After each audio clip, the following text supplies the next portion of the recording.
A somber atmosphere prevails here in Diepsloot following the fatal shooting of Pastor VINCENT SKHAKHANE. He was shot during a late night prayer service on Friday night. Of course, other two congregants were also shot when gunmen stormed the particular church, the Holiness Christian Revival Ministries here in Diepsloot.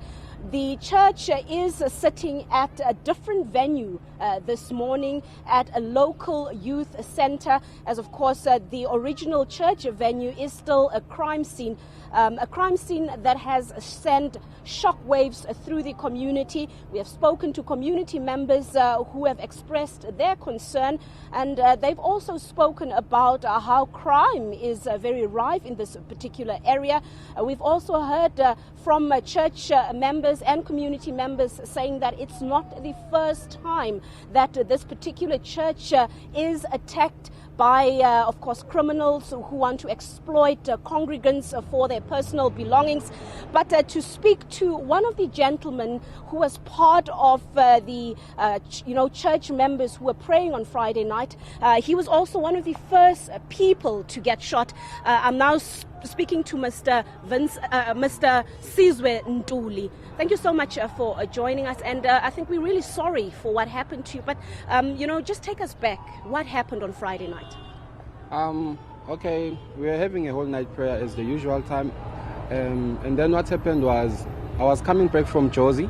I just bought another instruments, part of the cables and the cables for mics, because they were stolen a week before.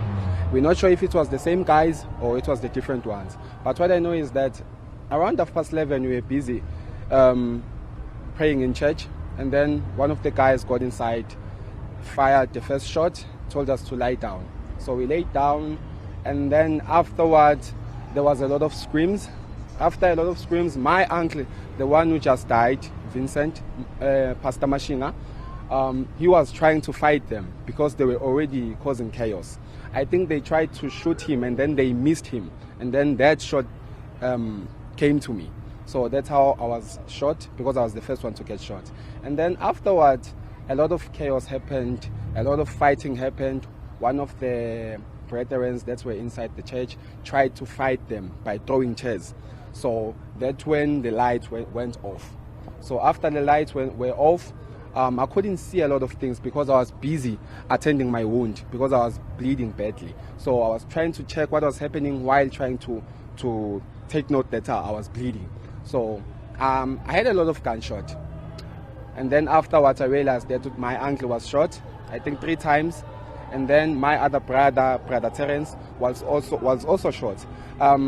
Hearing the stories from the people who were watching, they said that when the guys started shooting me and my uncle, they ran outside. I think they were going outside to check what was happening, or who was trying to come in, or did we have a backup or something.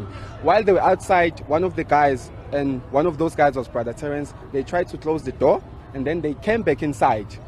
When they came back, and then the other one told the other one to give them the gun so that they can shoot this guy who was trying to stop them from entering the door, which was Brother Terence. That's how they shot Brother Terence. That's how we got shot, the 3 of us. And then afterwards, other brethren tried to take us to the clinic, which is just nearby. And then we got help. Unfortunately, we lost my uncle on the scene while the nurses were trying to help him. So, how many gunmen attacked the group of church congregants?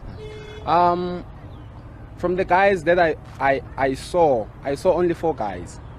But hearing from my brothers that were outside in the car, they said that the guys were 8.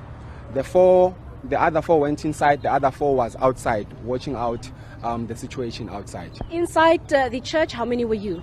I think we were around 20 to 30 in number, because we were sitting in like a circle position. The others were on this side, the others were on that side. We usually sit like that when we're doing a whole night prayer. How are you feeling now? I can see you are limping, you are injured, but how are you feeling? I feel very sad, but on the other side, I don't want to lie. I'm very angry. I'm very furious, because it's not the first time they have been doing this on our church.